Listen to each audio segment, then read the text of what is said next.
Exercice numéro 5, page 200. Alors, de ces trois exercices que l'on va faire aujourd'hui, on est toujours sur le même principe, un calcul de moyenne. À chaque fois, l'effectif total est très grand, beaucoup trop grand pour avoir une liste facile à manipuler, un relevé statistique facile à manipuler. Regardez ici, par exemple, on a un mois, donc un relevé des températures sur tout un mois, donc là de 31 jours. La moyenne, je rappelle la formule, une bonne fois pour toutes dans ces trois exercices, c'est la somme des données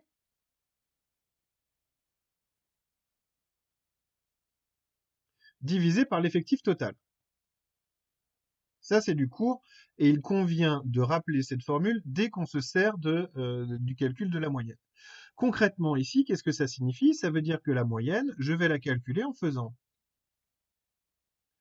moins 3 plus moins 3 plus moins 3 plus moins 3, parce que moins 3 y est 4 fois dans la série statistique.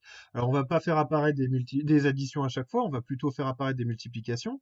La donnée moins 3 est présente 4 fois, la donnée moins 2 est présente 9 fois, moins 1, 7 fois, 0, même si ça ne sert pas à grand-chose, 5 fois, 1 est présent 2 fois, et 2 est présent 4 fois. Et il ne faut pas oublier que l'effectif total, donc, il est de 4 plus 9 plus 7 plus 5, et le 5 là va avoir une vraie importance, plus 2 plus 4. Alors, on peut faire tous les calculs, faites très attention à ne pas me mettre de symbole de division avant. Donc, faites d'abord les calculs situés au numérateur pour voir combien ça fait. Lorsque vous faites tous les calculs, vous obtenez moins 27. Et ensuite, le symbole de fraction, et au numérateur, vous tombez sur 31.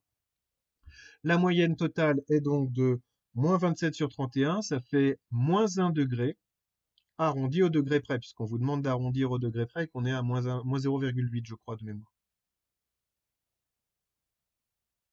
Alors, ce n'est pas demandé encore, mais ça le sera bientôt dans tous les autres exercices, donc je vais anticiper sur ce que ça signifie et répéter encore et encore et encore ce que ça signifie la moyenne. Ici, vous venez de montrer que si pendant tout ce mois, toutes les températures avaient été les mêmes, à chaque fois, il aurait fait moins 1 degré. L'étendue, par contre, c'est l'écart maximal de température qu'il y a eu durant tout ce mois. Donc l'étendue, c'est la température maximale moins la température minimale. En degrés Celsius, elle est de 2 degrés au maximum, moins 3 degrés, et donc ça fait 2 plus 3 égale 5 degrés. L'étendue des températures a été, ce mois-ci, de 5 degrés. Voilà pour l'exercice 5.